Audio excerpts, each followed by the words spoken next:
Welcome to Food for Thought. My name is Colleen Patrick-Goudreau, and I am your host. Today's episode is, Are Elephants Vegan? No, they are not. That's the name of the whole episode. But that's not the end of the episode. We're going to get into why they are not. As always, you can find me at joyfulvegan.com, where you can find my signed books, which you can get from me directly now.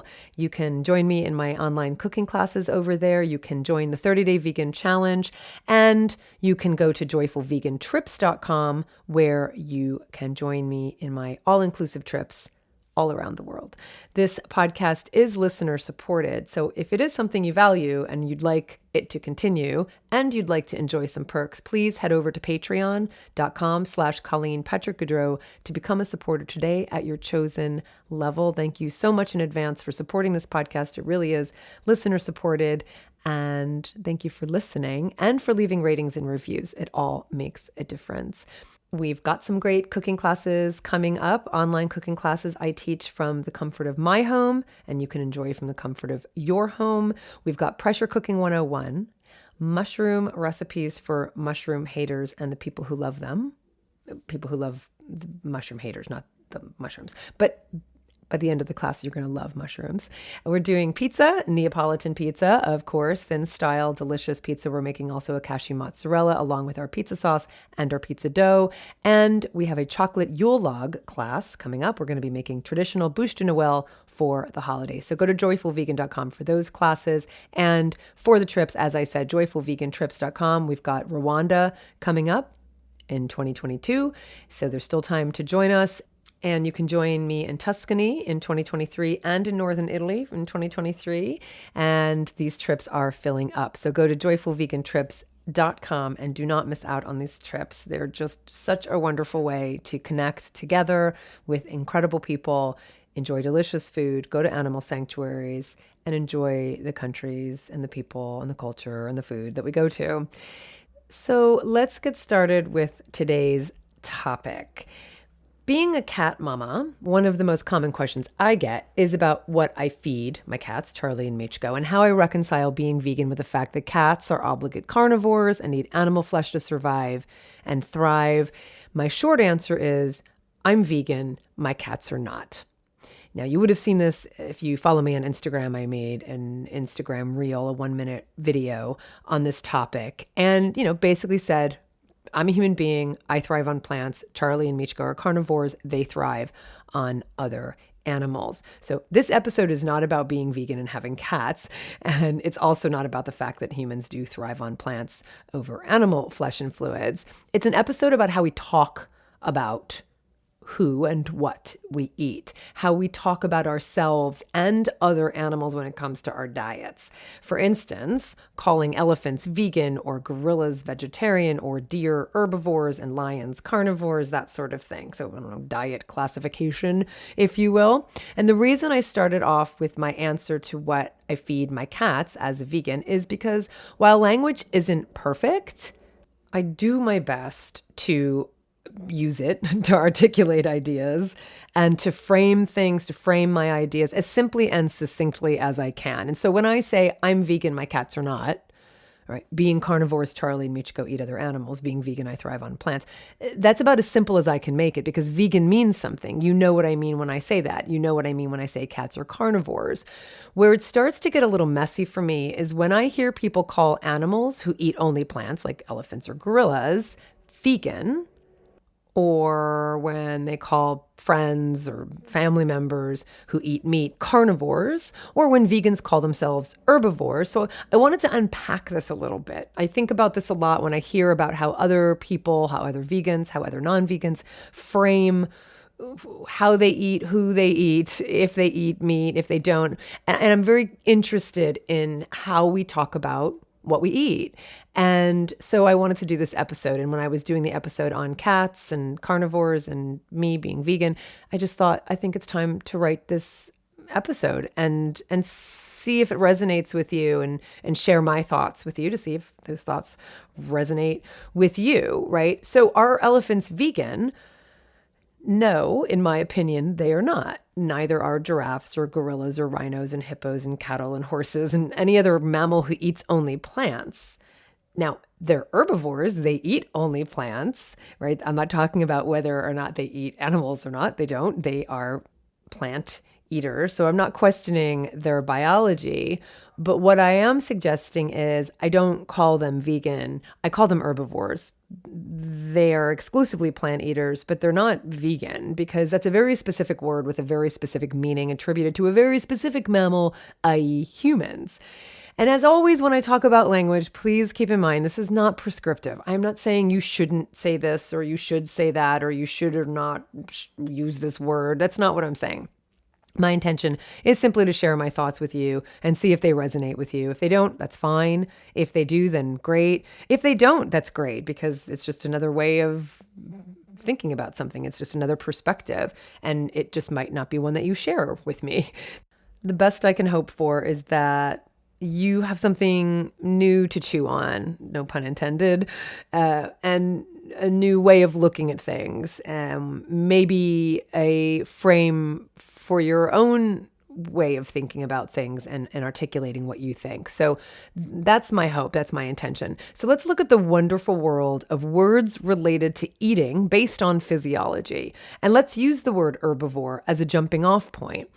An herbivore, as you know, is a plant-eating animal. It comes from the Latin word herbivorous, which is made up of Latin herba, H-E-R-B-A, would have been herba in Latin, meaning a plant, like the word herb, and the Latin word vorare, V-O-R-A-R-E, which means to devour or to swallow. And so you have herbivore is one who eats plants, a plant-eating animal.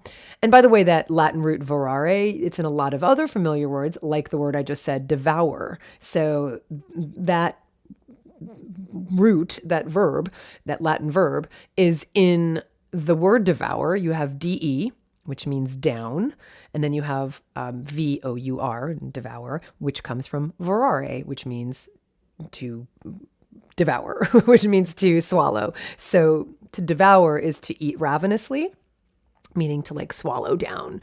And that's how we get that word devour. And it comes from that word vorare. You have voracity and voracious, meaning greediness of appetite, from Latin vorax, meaning greedy and ravenous, and vorare, meaning to devour or to swallow. Okay, so you've seen that root before. I just wanted to give you a little context, and that's going to be in pretty much every one of these words that we're talking about. So you've got herbivore, you've got herbivora, which is plant-eating animals collectively. And then you have the adjective herbivorous, right? And we're going to do that for each one. You've got carnivore, meaning flesh-eating, which can, of course, refer to plants as well as animals. There are about 600 species of carnivorous plants. Most of them consume insects, but some larger plants feast on little animals like frogs and mice. So we're going to talk in this episode, when I talk about carnivorous, carnivory, we're going to talk about animals, carnivorous animals. We're not going to be talking about carnivorous plants. If you think we should talk about that sometime, we could always do a podcast episode if it makes sense, but we're going to be talking about carnivorous animals. And so you've got carnivore, meaning flesh eating, and that comes from Latin carnis, meaning flesh, and vorare, meaning to devour or swallow. And similarly, we have carnivora, which is flesh-eating animals collectively, and the adjective carnivorous. Also describing both plants and animals, we have insectivore, meaning feeding on insects, from insect. And I'm not gonna dissect the word insect, but it actually is a very interesting etymology. But you have insect plus vorare, so to devour or swallow, insects. And similarly, we have insectivora, insect-eating animals collectively, and the adjective insectivorous. Next, we have omnivore, meaning one who feeds on both plants and animals, from Latin omnivorous, or all-devouring is how that would break down. And that comes from omni, Latin again, meaning all, and vorare, meaning to devour or swallow. And similarly, omnivora, collective omnivores, and then omnivorous. We even have the word locavore, which is a recent coinage, interestingly. It was coined in 2005 in the San Francisco Bay Area, and that refers to one who eats only locally grown food, and that comes from local plus vorare. So you've seen that word. You've seen that root in a number of different words. So we have a lot of words to characterize how different organisms eat, whether those organisms are human animals, non-human animals, or plants, right? So let's add a few more. We've got vegetarian, Now we'll go with the primary definition in the Oxford English Dictionary. Vegetarian is a person who abstains from eating animal food and lives principally or wholly on a plant-based diet, especially a person who avoids meat and often fish, but who will consume dairy products and eggs in addition to vegetable foods. That's the OED definition. And then there's a secondary OED definition, which is an animal, bird, etc., which lives on plant-based food. If I were writing that, I would have said, who lives on plant-based food? But no one asked me. So the secondary definition in the OED is an animal or a bird who lives on plant-based food, right? Then you have pescatarian, a person whose diet is primarily vegetarian, but also includes fish. And then also from the OED, you have the word vegan. And this is a person who abstains from all food of animal origin and avoids the use of animal products in other forms. There is no secondary definition. Of course, there's the completely unrelated word, if you're in the OED or in the dictionary, any dictionary, capitalized vegan, pronounced vegan or vegan, which, according to the OED, is of or related to the star Vega, right? Or you also have an imagined or hypothetical inhabitant of Vega's solar system. That would be a vegan or a vegan. And many of us are familiar with the mispronunciation of the word vegan, often pronounced, there you go, often pronounced, but it's not usually a mistake when people do it. It's just a mispronunciation, often pronounced vegan. Vegan refers to an inhabitant of Vega's solar system. So don't get those two confused. Vega, vegan, vegan, different. Okay. You can use the adjective form of vegetarian or vegan to refer to something like a dish or a product or a recipe, right? That's vegetarian. So a vegetarian recipe, a vegetarian burger, a vegan cheese, right? So that's another way to use the words vegan or vegetarian as an adjective to describe a product. But in general, while the word vegetarian can sometimes also refer to non-human animals who are plant eaters, who are herbivores, vegan really refers just to human beings who consciously choose to abstain from animal products for ethical and or health reasons. And that's why I'm saying elephants are not vegan. They're herbivores, they're plant eaters, but they're not vegan. The word vegan has to do with a conscious choice to not eat animal flesh and fluids because of a discomfort with or an aversion to them for various reasons. Elephants and other herbivores don't eat plants only and avoid animal flesh because of inclination. They eat only plants and they avoid animal flesh because of physiology. And that's what the word herbivore conveys to me, biology, not preference. And the same thing with the word carnivore.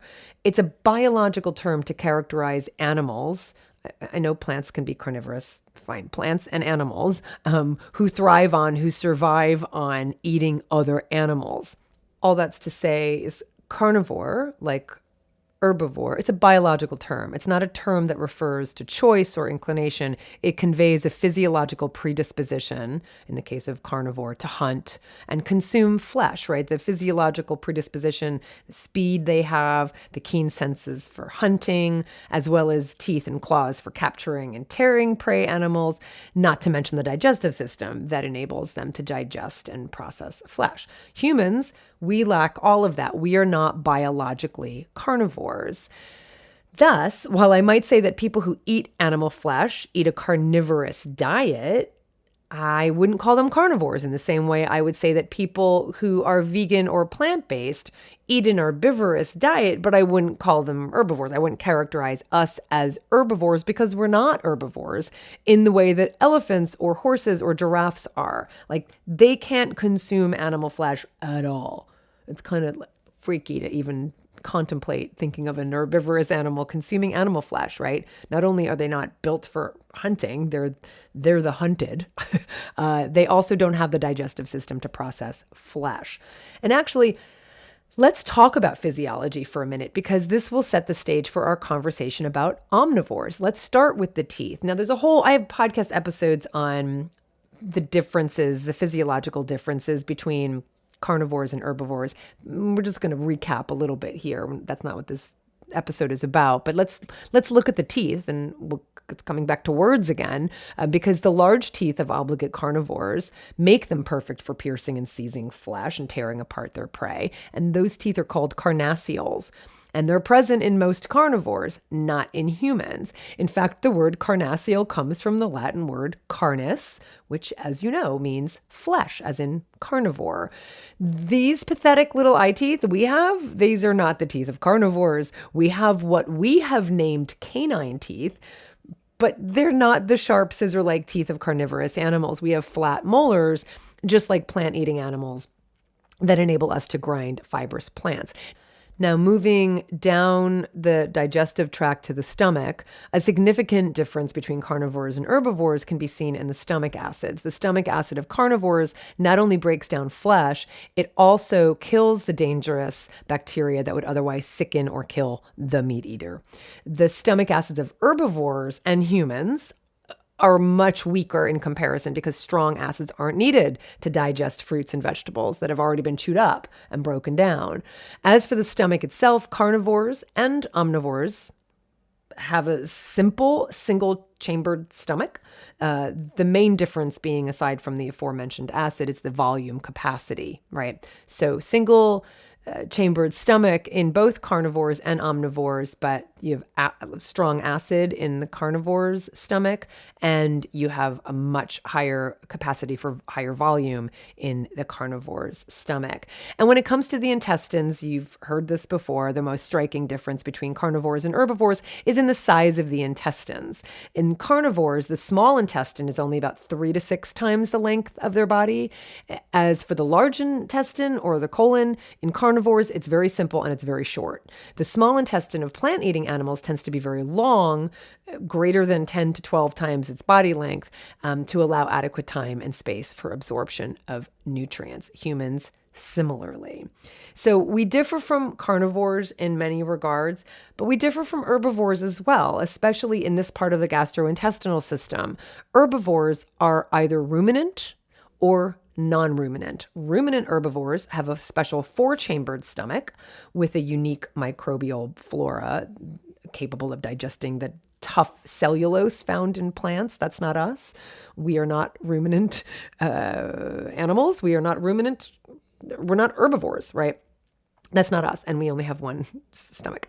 One of the 4 compartments is the rumen. We don't have a rumen. We don't have 4 compartments. We have one. Now, a cow, for instance, is a ruminant herbivore. They have a 4-chambered stomach. They chew their cud. They ruminate. Now you can see how we get that awesome word when you're just chewing on something. So metaphorically speaking, when you chew your cud, when you chew on something, you ruminate. It comes from this idea of what ruminant herbivores do. We don't do that. We don't chew our cud. We do ruminate in a metaphorical sense, but we do not ruminate. We do not chew our cud.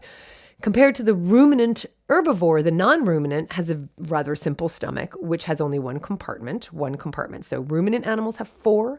Non-ruminant herbivores have 1. So elephants, for instance, they're a non-ruminant herbivore. They don't chew their cud, they don't ruminate, they don't belch like ruminant animals. And so they're 50% less efficient when it comes to digesting food, hence the necessity to evacuate 12 to 15 times a day. That actually might be us. When I think about most vegans, yeah, that could actually, perhaps, if you're a good fiber eating vegan, maybe you can identify with that. Okay, but you can't. So you're not a ruminant, you're not a non-ruminant, you're not an herbivore, right? That's the point. We're not carnivores, we're not herbivores. Biologically, we are omnivores, meaning we have an extremely well-adapted digestive system that allows us to eat about anything that could possibly have nutritional value, as well as a lot that doesn't have nutritional value.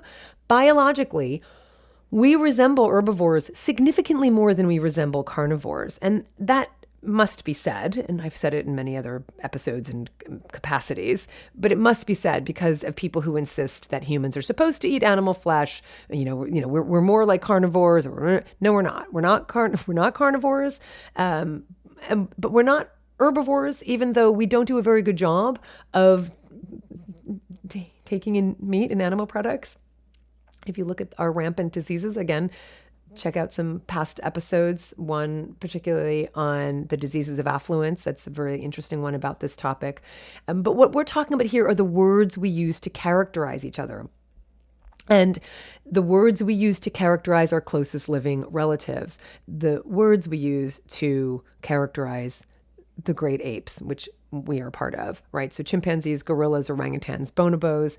Aside from the fact that some of these animals, some of them eat insects and small animals, I still wouldn't call non-human primates vegan because of the meaning attributed to the word that we've already discussed. Now, I think we have adapted to calling animals like elephants and gorillas vegetarian, and that's why I brought up that secondary definition, if you will, in the dictionary, in the OED, because I do think it's become more accepted that we call other animals or birds, we discussed other animals and birds vegetarian. So using that word for other animals, I think that's acceptable because it just doesn't have the same weight and true meaning that the word vegan does. So not only is it not accurate to call other primates and non-human primates vegan because most are technically considered omnivores, vegan really means something entirely different. Different even than vegetarian. You know what I mean? I'm curious about your thoughts about that. It means we consciously try to live in such a way that doesn't cause harm to others. And I know that's what vegetarian means also. And for many people it did for me when I stopped eating land animals and then eventually aquatic animals. It did mean that to me, but there's just still something a little different about the word vegan. And that's why, I might call a gorilla a vegetarian, even though, again, they are mostly omnivores, not just biologically, but actually, they do eat some insects and etc. And chimpanzees actually hunt, so they actually have meat in their diet as well. The point is, it's a word like I'm okay, like kind of using for other animals, but not vegan. Not vegan. So what do we call everyone? Now, to reiterate what I said in the beginning, this is not prescriptive. You can say whatever you want. You can call everybody whatever you want. But this is just how I think about it. And for me, it often has to do with public framing. When I'm sitting at home or in my own mind, what I call these animals, no, I still wouldn't actually. I actually wouldn't. But a lot of what I'm talking about has to do with kind of a public framing of this, right? And it's not hard and fast, and it's not always the same in every circumstance. What you might put on, or context, right? What you might put on a shirt to catch someone's attention passing by is one thing. We can be pithy and we can be playful and we can use terms as shortcuts, right? So if you have, eat what elephants eat, or, I don't know, we eat plants just like other vegetarian, we're vegetarian like other vegetarian animals, or, I'm vegetarian like the vegetarian elephant. Like, I get wanting to say that in a shortcut to like get someone to think about it. And I do think that can work, but I'm also mindful when it doesn't work, that the waters can get muddied and create distraction. The words we use can create distraction from our point. If we make a declaration like humans are herbivores to defend being vegan, it just creates an opening for an argument and a disagreement about whether or not we really are biologically herbivores, and we're not. We're just not. And so what happens is, if we're having a conversation with someone, or we just say this on our, social media channels, what someone is not going to listen to is, kind of the point of our, maybe we're saying this because we're saying, that we thrive on plants. Maybe that's the point of our post, or the point of our statement, is that humans can thrive and do thrive without consuming animal products, flesh, fluids, ferments, what have you, that we thrive on plants. So if that's our point, we want someone to understand that. If we say something like we're herbivores, they might not hear the point that we can actually thrive on plants and not animal products, and not have animal products in our diet. They don't hear that because maybe what they get stuck on is that you've said that we're herbivores and no, we're not. And so now the argument is muddied and the point is lost. And I've also lost some credibility. So that's why I'm bringing this up, because from a communication place, from a framing standpoint, I want to be effective. I want to be accurate.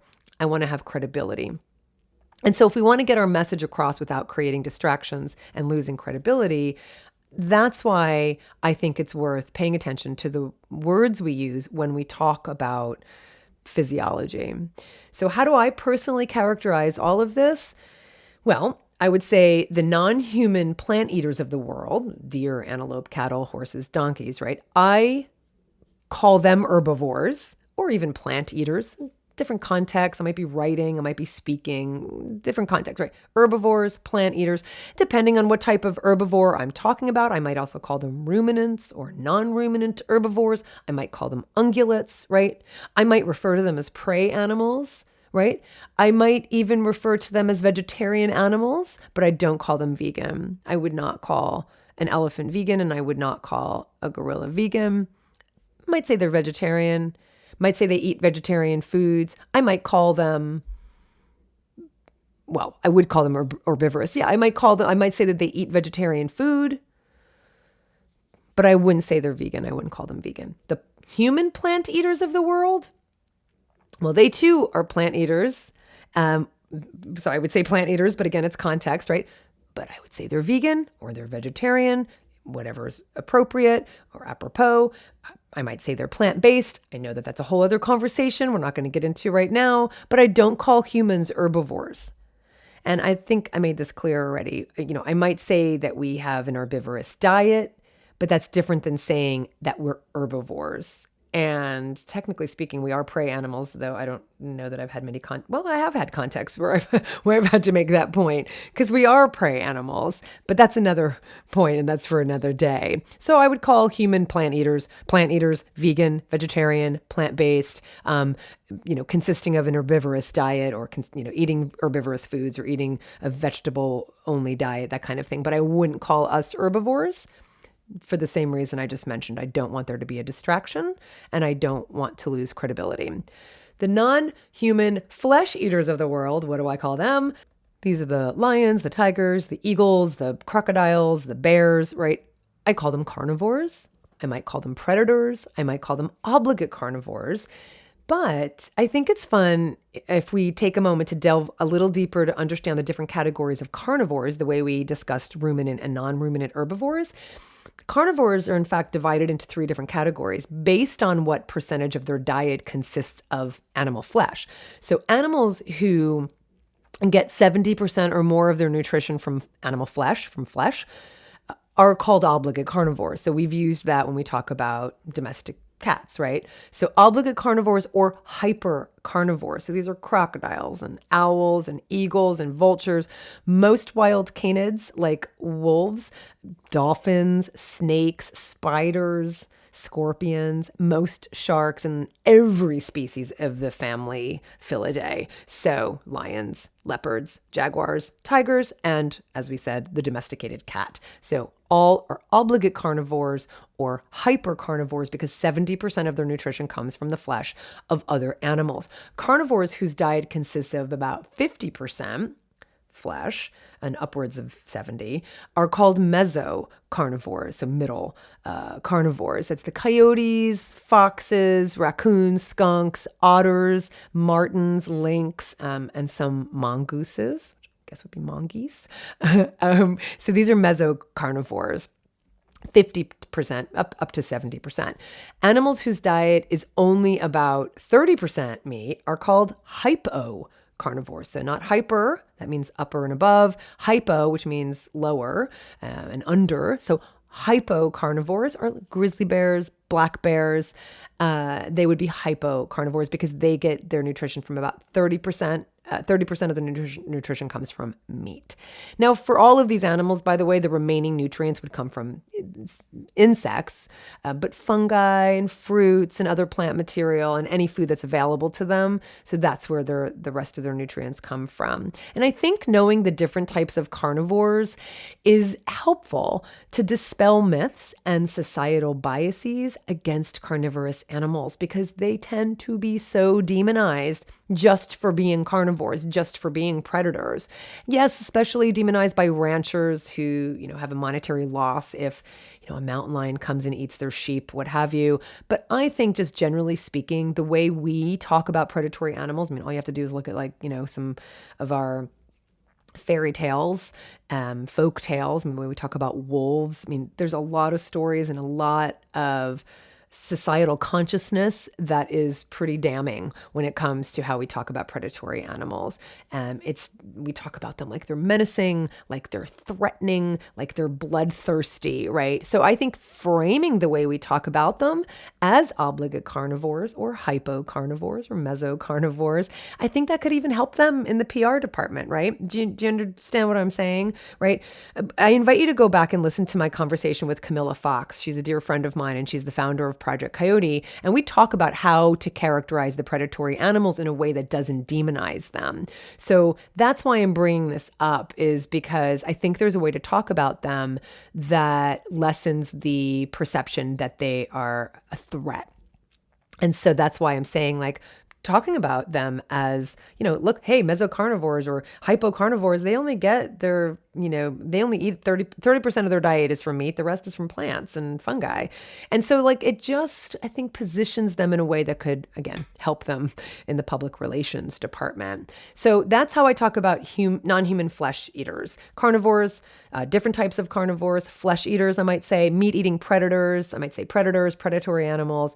And when it's accurate, I would also talk about scavengers, because they're carnivores as well. So scavengers like vultures, for instance. So those are the different words I would use to talk about carnivores, specifically biological carnivores.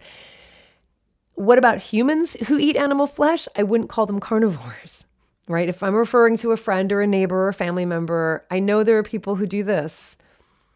Not just vegans, but I think non-vegans, I've heard them say it too. First of all, I think the problem is that it suggests that we humans are carnivores, and we're not. So even just calling someone a carnivore, if you're vegan and you want to make the point that someone you know and love eats animals and you're disappointed by that, I think sometimes I've heard characterizing that person as a carnivore in a way that is meant to be disparaging. It's meant to be shaming, right? They're carnivores. So obviously I wouldn't support shaming, but it's also, the point I'm trying to make is that it's also it's actually linking the connection in people's minds between humans being carnivores and we're not. So that's why, it's one of the reasons I don't want to call humans carnivores, even if they eat meat. And the other reason is, as I said, it's just not true. It's just not accurate. And I would rather, I call people meat eaters. And I know that I feel strongly about taking back the word meat and legitimately calling plant-based meats exactly that, and distinguishing between plant-based meats and animal-based meats. But as I have said, this is not a science. I'm not saying I never just say meat without the qualifier, plant or animal qualifier. Just saying meat eater, obviously I am taking back the word meat to refer to plant-based meats. But when I say meat eater, I think people know that I'm talking about animal meat, animal flesh, right? And so when I say flesh eater, maybe. I mean, that is literally the definition of a carnivore, is a flesh eater. But I think I talk about people in different terms. I'm just trying to think of how it tends to come out for me, because, I want to be accurate and, I want to be effective. And so I might talk about people who eat animal flesh and fluids rather than calling someone a flesh eater. I don't tend to call someone flesh eater, but I probably would say it that way even more than I would say meat eater, because I want to make the point that people are eating animal flesh and fluids.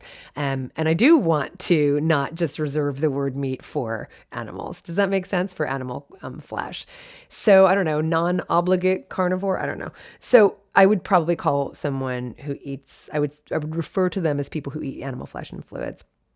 Sadly, because of our high consumption of animal flesh, I think we would definitely be in the obligate category of carnivores, which is really sad. I don't know. Do you think 70% of people's diets consist of animal flesh, including aquatic animals? I think it's got to be pretty high up there.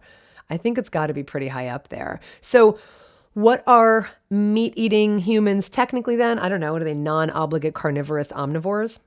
That's catchy. Think we should start that trend. Non-obligate carnivorous omnivores. I like it. Now, I know there are people out there who want to use provocative terms like carcass eater and corpse muncher. I am just telling you what I hear. I do not use these phrases. I do not use these terms. But I have seen advocates use these terms because they're like, well, that's true. they are corpse munchers or they're carcass eaters. And I'm like, okay, like just because something is true doesn't mean it's effective, right? Just because it's true doesn't mean it's the right way to go about it. Like just because a phrase or a word conveys truth, that doesn't mean it's the right way to say it. Do you want to be right or do you want to be effective? And that was the whole point of today's episode. And the point is also that just because something is accurate, so to kind of spin off of that, just because something is accurate doesn't mean it's effective. Also, just because something is inaccurate doesn't mean it's ineffective. So you can say whatever you like. You know, I even just gave myself a little leeway, right? I said, well, when I say meat eater, people know that I'm talking about animal meat because it's such a common term in our lexicography, right? So I gave myself some leeway there. Just like you might say, well, people kind of know what I'm talking about if I say a gorilla is vegetarian. They know I'm not saying that the gorilla, has the desire to not hurt anybody, right? So give me some leeway. I'm going to use that word. You can say that. That's fine. I still think it could be distracting. I still think vegan is not accurate to convey that. But my point is, you can say whatever you want. I just wanted to share my thoughts with you about how I go about this, why I think it's helpful to at least consider the words we use. Now I've shared mine with you, and understand that it's not just how we say something, but it's how someone's going to take it. And that's so much of what framing is about. It's not necessarily what I say, it's what the frame in their brain is set up to hear. And we've talked about this in my Joyful Vegan conferences in the past, and we can talk more about that. I want to hear your thoughts. Do you want to talk more about that? I want to hear more about framing. Tell me what you think. What kind of words do you use? Do you think this is all just a waste of time?